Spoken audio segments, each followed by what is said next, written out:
ರೇಣುಕಾಸ್ವಾಮಿ ಕೊಲೆ ಪ್ರಕರಣ, ಮತ್ತಿಬ್ಬರ ಬಂಧನ, ನಟ ದರ್ಶನ್ ಸೇರಿ ಬಂಧಿತ ಆರೋಪಿಗಳ ಸಂಖ್ಯೆ 16. ಬೆಂಗಳೂರು: ನಟ ದರ್ಶನ್ ಅಭಿಮಾನಿ ರೇಣುಕಾಸ್ವಾಮಿ ಕೊಲೆ ಪ್ರಕರಣಕ್ಕೆ ಸಂಬಂಧಿಸಿದಂತೆ ಇಂದು ಮತ್ತಿಬ್ಬರು ಆರೋಪಿಗಳನ್ನು ಪೊಲೀಸರು ಬಂಧಿಸಿದ್ದು, ಆ ಮೂಲಕ ಪ್ರಕರಣದಲ್ಲಿ ಬಂಧಿತರ ಸಂಖ್ಯೆ 16ಕ್ಕೆ ಏರಿಕೆಯಾಗಿದೆ. ರೇಣುಕಾಸ್ವಾಮಿ ಕೊಲೆ ಕೇಸ್ನಲ್ಲಿ ನಟ ದರ್ಶನ್ ಜೊತೆಗೆ ಭಾಗಿಯಾಗಿದ್ದ ಮತ್ತಿಬ್ಬರು ಆರೋಪಿಗಳು ಸರೆಂಡರ್ ಆಗಿದ್ದು, ಕೂಡಲೇ ಪೊಲೀಸರು ಇಬ್ಬರನ್ನು ಬಂಧಿಸಿದ್ದಾರೆ.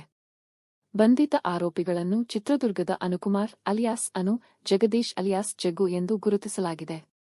ಪೊಲೀಸರ ಎದುರು ಶರಣಾದ ಆರೋಪಿಗಳು.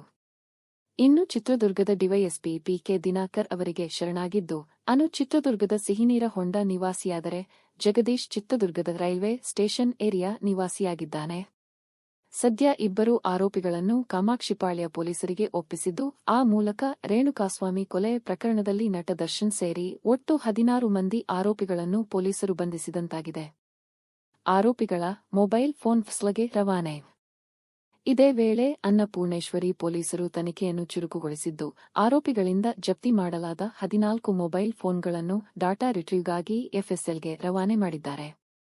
ಮೊಬೈಲ್ನಲ್ಲಿ ಹಲವಾರು ಮಾಹಿತಿಗಳು ಡಿಲೀಟ್ ಆಗಿರುವ ಅನುಮಾನ ಇದ್ದು, ಈ ಹಿನ್ನೆಲೆಯಲ್ಲಿ ಮಾಹಿತಿ ಸಂಗ್ರಹಕ್ಕಾಗಿ ಡಾಟಾ ರಿಟ್ರೀವ್ಗಾಗಿ ಎಫ್ಎಸ್ಎಲ್ಗೆ ರವಾನೆ ಮಾಡಲಾಗಿದೆ ಎಂದು ಹೇಳಲಾಗಿದೆ.